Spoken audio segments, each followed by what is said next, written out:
Pemimpin laknat tanpa tobat. Refleksi pagi 2294. Apa gambaran Rasul Petrus tentang mereka yang mengaku Kristen tetapi tanpa pertobatan, bahkan aktif menyesatkan jemaat?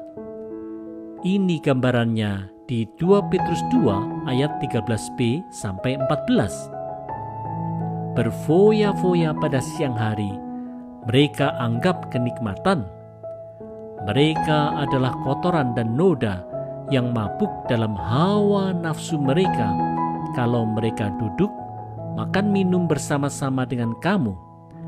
Mata mereka penuh nafsu zina, dan mereka tidak pernah jemu berbuat dosa. Mereka memikat orang-orang yang lemah. Hati mereka telah terlatih dalam keserakahan. Mereka adalah orang-orang yang terkutuk.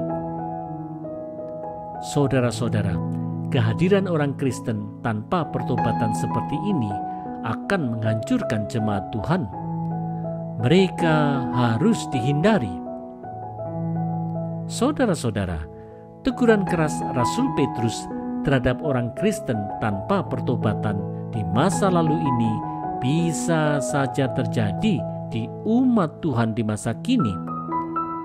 Orang seperti itu bisa saja memegang peran penting sebagai pimpinan umat dan menempati posisi-posisi penting dalam jemaat Tuhan, mungkin karena mereka kaya, pandai berbicara, berpenampilan menarik, berpendidikan tinggi, berjabatan tinggi, atau mempunyai koneksi yang baik.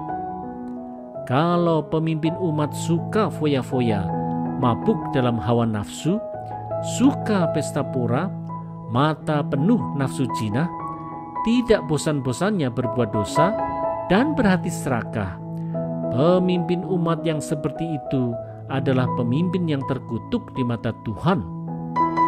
Jauhilah mereka.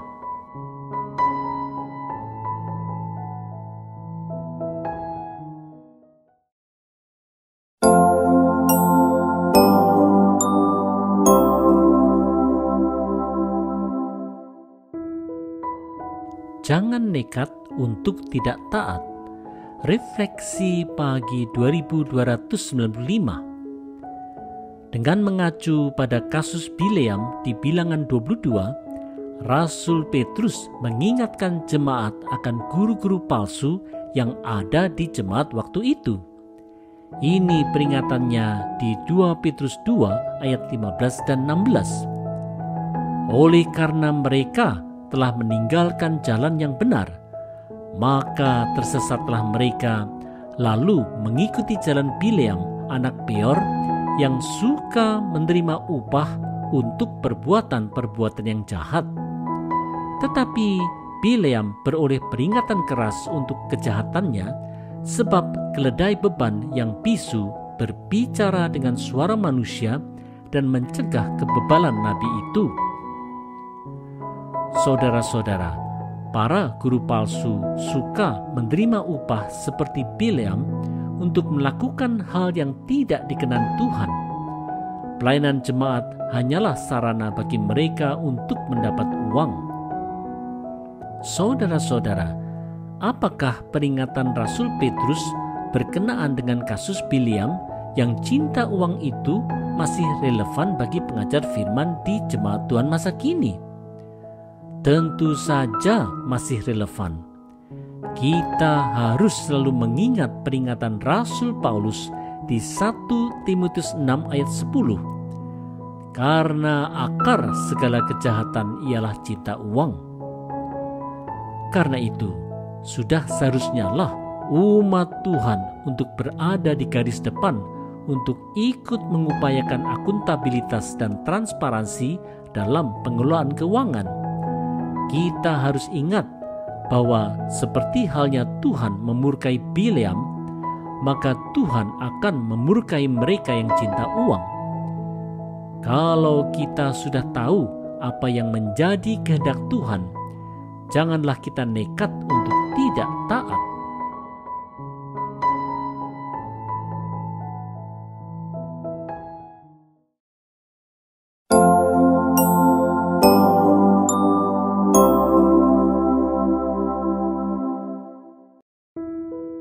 hindari yang sesat, dan tetap kuat.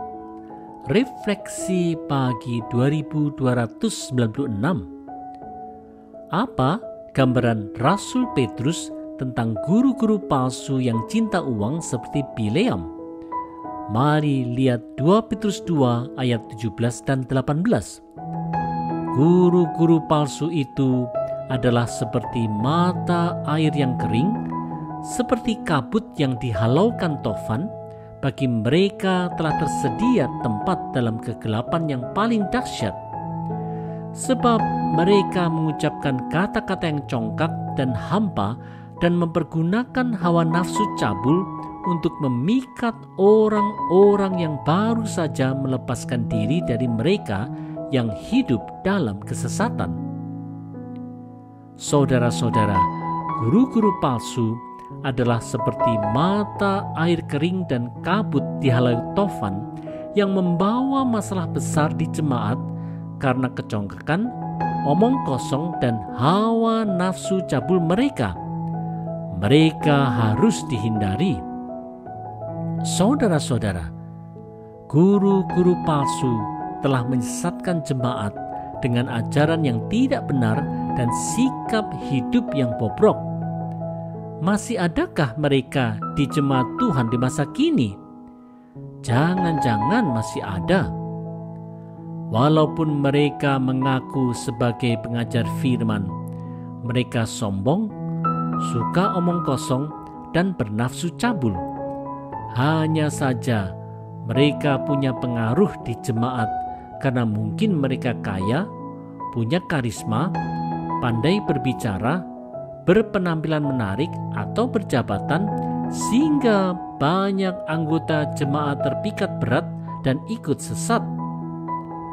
Karena itu, marilah kita waspadai guru-guru palsu semacam itu. Jauhkanlah mereka dari jemaat bila mereka tidak mau bertobat. Hindarilah yang sesat dan tetaplah kuat.